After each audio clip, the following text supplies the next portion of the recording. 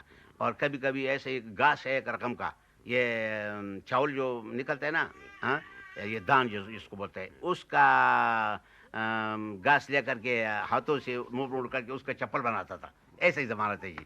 میں نے خود پہنا ہے جی, میں نے خود پہنا ہے وہ چپل. اور آخر میں یہ بتائیے محمد مجتبیٰ صاحب کہ یہ جو آپ کے شہر بشام کے قدموں کو چھوتا ہوا عظیم دریائے سندھ بہہ رہا ہے, اس دریا سے اس شہر کو کبھی کوئی فائدہ بھی پہنچا؟ اس کا فائدہ اور کچھ نہیں تھا. کبھی کبھی اوپر میں کوئی جگہ میں بند ہوتا تھا, پانی گرتا تھا نا, تو اس میں بند ہوتا تھا, تو ایک تالاب ہوتا تھا, تو وہاں سے انگریز لوگ آتا جاتا ہے نا جہازوں کے اوپر, تو خبر ملتا کہ دریا بند ہو گیا ہے, آپ لوگ دریا کے کنارے میں جتنے لوگ ہیں سنبھال سے ہوشیار سے رہنا. ہاں, کبھی کبھی کھلتا تھا. ایک زمانے میں ایسا آیا کہ یہ جگہ, یہ ہم جو بیٹھا ہے یہ جگہ وہ نہیں تھا, سب پانی کا پانی ہے. آدمی لوگ کتنا لے گیا دریا نے, اور کتنا مویشی لے گیا, کتنا آدمی لے گیا, ایسے ہی ہے. تو ایسا کوئی زیادہ فائدہ تو نہیں تھا, لیکن نقصان زیادہ تھا.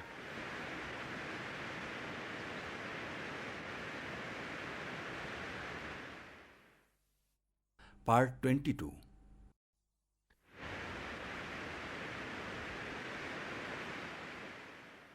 سڑک کبھی دریائے سندھ کے دائیں کنارے پر چلی جاتی تو بائیں کان میں لہریں گونجتیں, اور کبھی پل پار کر کے بائیں کنارے پر آ جاتی تو دریا کا شور داہنے کان میں بھر جاتا.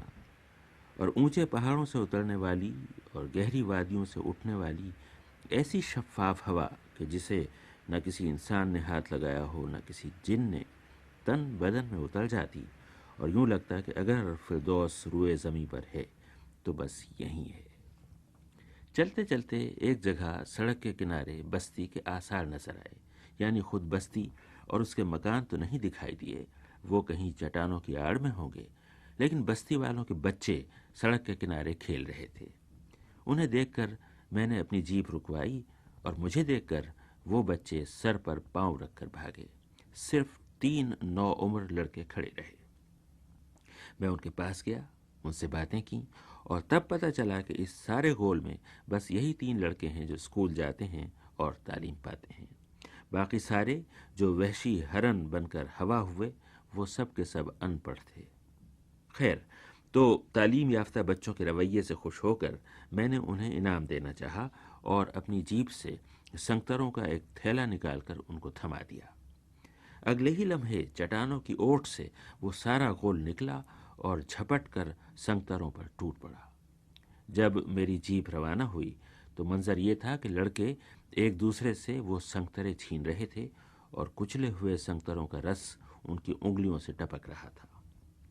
مگر دلچسپ بات یہ تھی کہ بچے ہنستے جاتے تھے اور شور مچاتے جاتے تھے.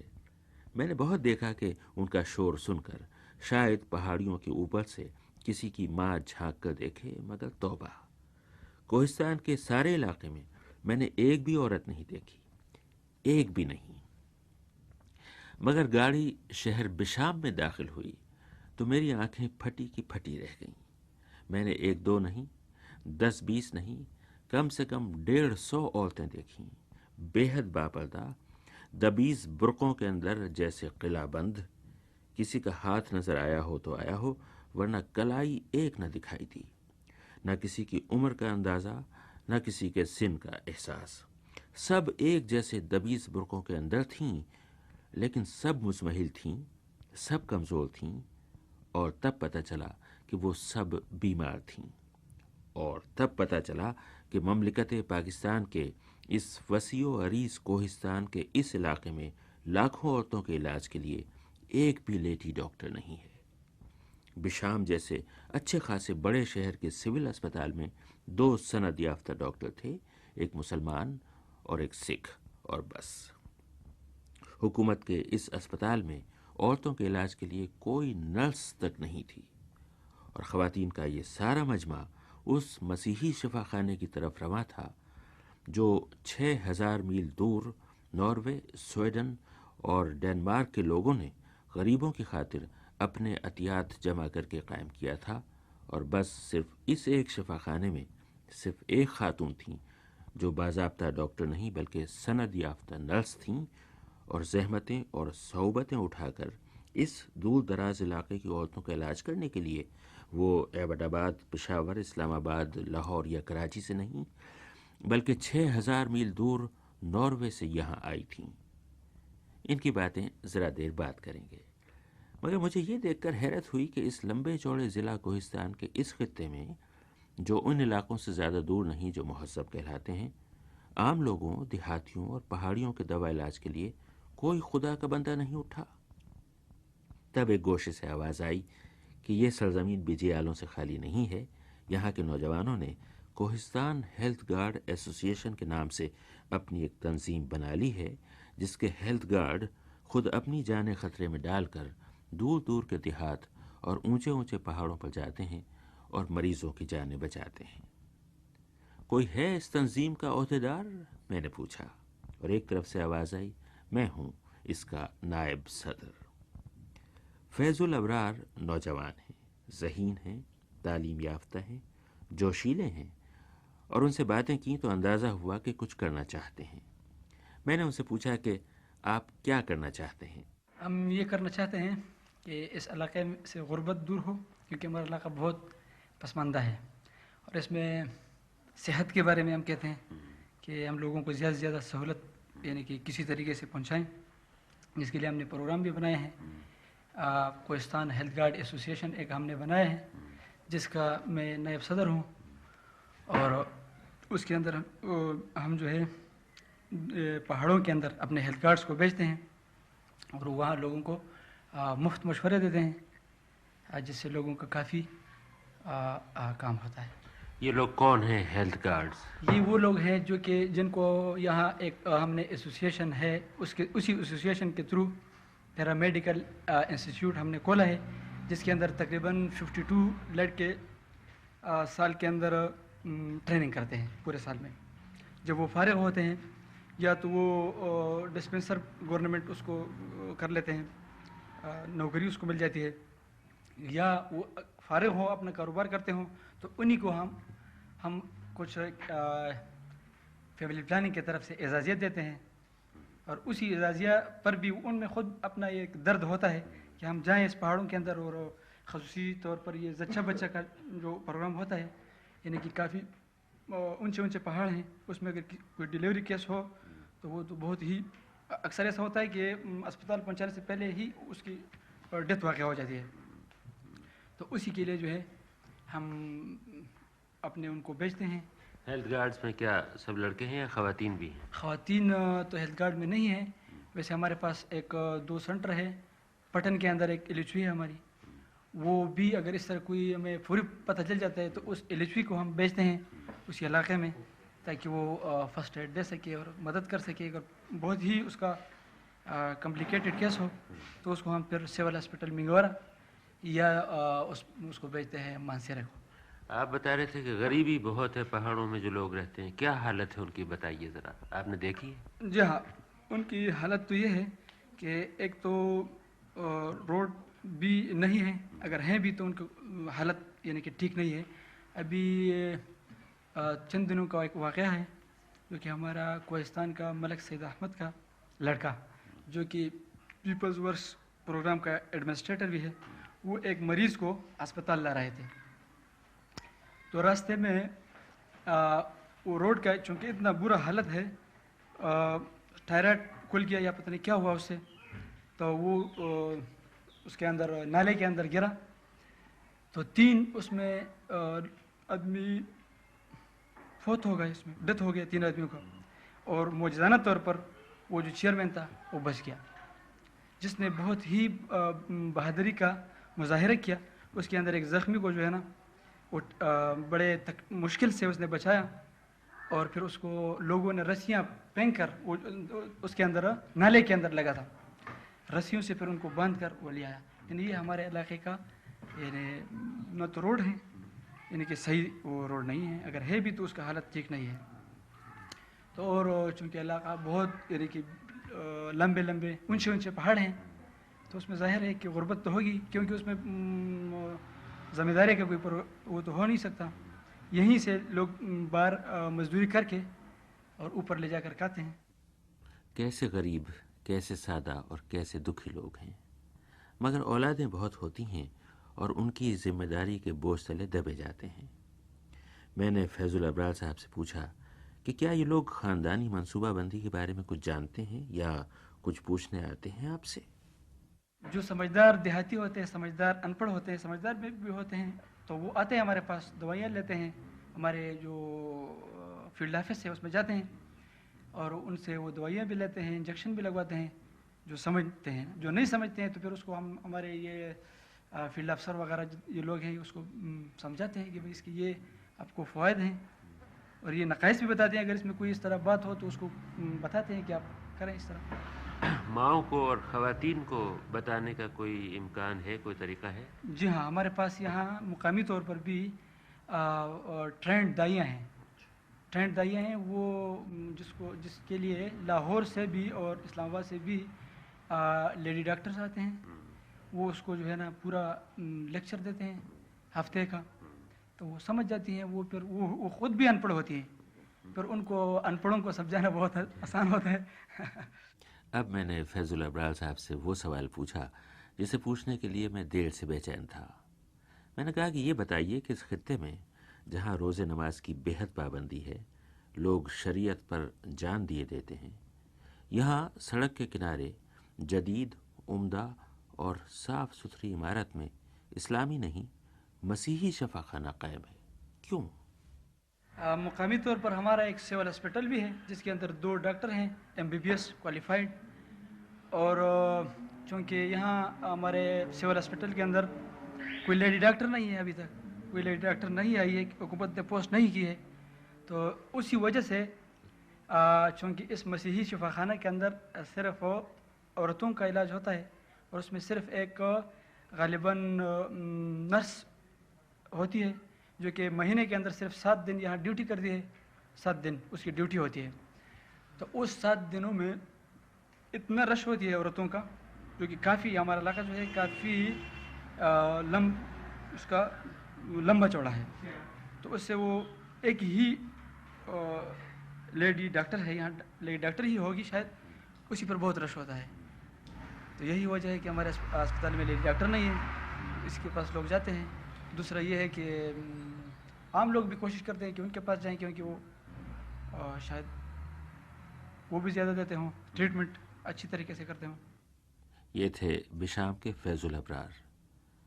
ان سے بات کر کے میں سیدھا بشام کے مسیحی شفا خانے پہنچا. اندر باہر ان گنت کوہستانی عورتیں جمع تھیں. میں نے اندر پیغام بھجوایا اور فوراً ہی مجھے بلوا لیا گیا. ہر طرف مریض خواتین بیٹھی تھیں اور درمیان میں ایک سفید فام یورپین خاتون کھڑی تھیں. نہایت شستہ اردو میں مجھ سے بولیں، آئیے تشریف لائیے، فرمائیے آپ کی کیا خدمت کی جائے. وہ لائلہ جوزف ہیں، سند یافتہ نرس ہیں اور ناروے سے آئی ہیں. باقی تفصیل انہی کی زبانی سنیے. میں نے لائلہ سے پوچھا کہ یہ آپ کے اسپتال کے اندر اور باہر اتنی عورتوں کا مجمع کیوں ہے؟ اس لیے کہ اس علاقے میں کوئی لیڈی ڈاکٹر نہیں. 2 ہسپتال بے شک ہے اس علاقے میں، لیکن وہاں مردانہ ڈاکٹر ہوتے ہیں. تو یہ عورتیں وہ بہت پردہ کرتی ہیں اور ان کے لیے بہت مشکل ہوتا ہے. تو یہاں ہم عورتیں ہیں، بے شک صرف نرسیں ہیں لیکن عورتیں ہیں، تو وہ کھلی بات کر سکتے ہیں، ہم اچھی طریقے سے ان کو دیکھ سکتے ہیں اور ان کا یقین ہے کہ ہم ان کے علاج کرنا چاہتے ہیں صحیح، تو اس لیے وہ یہاں آتے ہیں. لیلا، یہ اتنا بڑا مجمع کیوں ہے مریضوں کا، خواتین کا؟ یہاں کافی غربت ہے، لوگ ان پڑھ ہیں اور ہائیجین کے بہت کمزوری ہے میں کہہ سکتی ہوں. تو ان کی کافی ایسی بیماریاں ہوتی ہیں اسی وجہ سے. کچھ لوگ اونچی اونچی پہاڑوں پر رہتے ہیں، وہاں پانی کا صحیح انتظام نہیں، وہ نہا نہیں سکتے، اپنے آپ کو صاف نہیں رکھ سکتے، ان کا پینے کا پانی صاف نہیں، کیڑے پیٹ میں ہوتے ہیں، ڈائریا ہوتا ہے، کافی ایسی بیماریاں ہوتی ہیں. آپ لیلا یہ بتائیے کہ صرف علاج ہی کرتی ہیں یا ان کی تربیت بھی کرتی ہیں، انہیں سمجھاتی بھی ہیں؟ میں کوشش تو کرتی ہوں ان کو سمجھانے کی. میری مشکل یہ ہے کہ مجھے صرف اردو آتی ہے اور وہ پشتو بولتی ہے. میری ایک ترجمان ہے، لیکن پھر بھی جب سیدھی بات نہیں ہوتی ہے نا تو بات اتنی گہری نہیں ہوتی ان کے دماغ میں.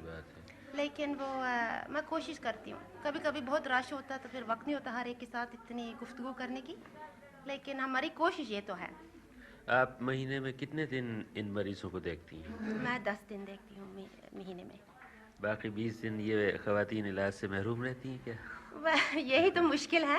فی الحال یہاں سٹاف نہیں ہے نا, اور میرے بچے ہیں تو مجھے ان کو بھی سنبھالنا ہوتا ہے, گھر کو سنبھالنا بھی ہوتا ہے, اور اسی وجہ سے ہماری دوائی بھی ختم ہو جاتی ہے. ہمیں ایبٹ آباد سے ساری چیزیں لانی ہے, یہاں کھانے کی چیز بھی نہیں ملتی اس بازار میں, تو اس لیے ہماری مجبوری یہ ہے کہ ہم خود یہاں ہر وقت نہیں رہ سکتے. لیلا, دوا علاج اس زمانے میں بہت مہنگا ہو گیا ہے اور یہ لوگ بے انتہا غریب ہیں, تو یہ کیسے خرچہ برداشت کرتے ہوں گے؟ آپ ان کی کوئی مدد کرتی ہیں کیا؟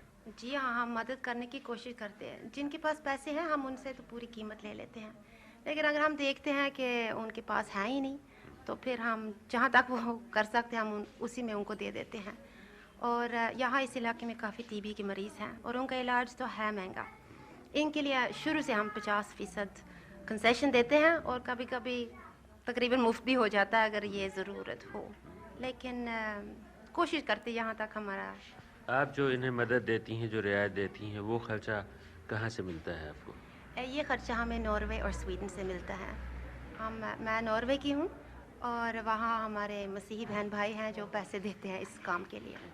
میں نے لائلا جوزف سے پوچھا کہ کیا آپ بشام میں اپنے اس اسپتال کی توسیع کریں گی, کیا آپ اسے ترقی دیں گی, اور کیا آپ اس میں سال بھر کام کرنے والی خواتین ڈاکٹر اور نرسیں رکھیں گی؟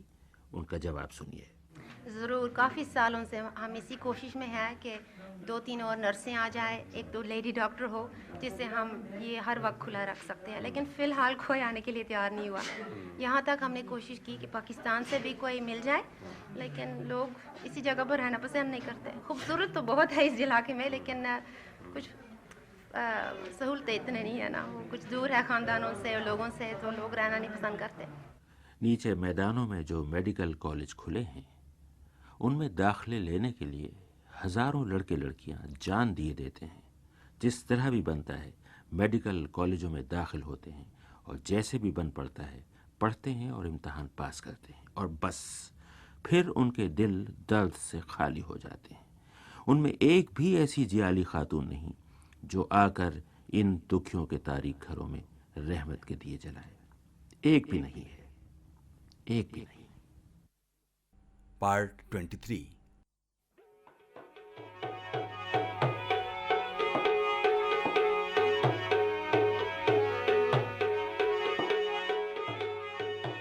کوہستان کا علاقہ ختم ہوا.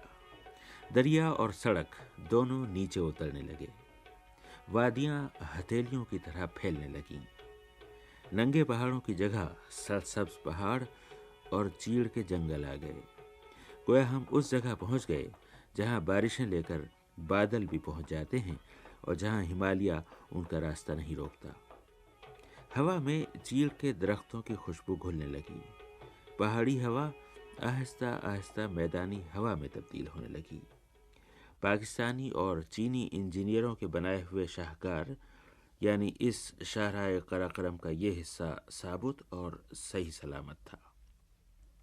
اب راہ میں وہ بڑا سا پل آیا جس پر ہم نے دریائے سندھ کو یہاں پہاڑوں میں آخری مرتبہ پار کیا. اب منظر بدلا. کوٹ پتلون پہنے ہوئے لوگ, نئی نئی موٹر گاڑیاں, بچے اور یہاں تک کہ ان کی مائیں بھی نظر آنے لگیں. اور ذرا دیر بعد شہر تھاکوٹ کے ہوٹلوں کی چمنیوں سے اٹھتا ہوا دھواں بھی دکھائی دینے لگا. اگلے ہی لمحے ہماری جیپ تھاکوٹ کے بازار میں داخل ہوئی اور پکی سڑک سے کچے کنارے پر اتری تو پہاڑی مٹی اس کے ٹائروں تلے چرچرانے لگی.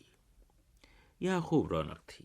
دکانیں کھلی ہوئی تھیں, ہوٹل گاہکوں سے بھرے ہوئے تھے اور لوگ بیکار نہیں بلکہ مصروف نظر آ رہے تھے.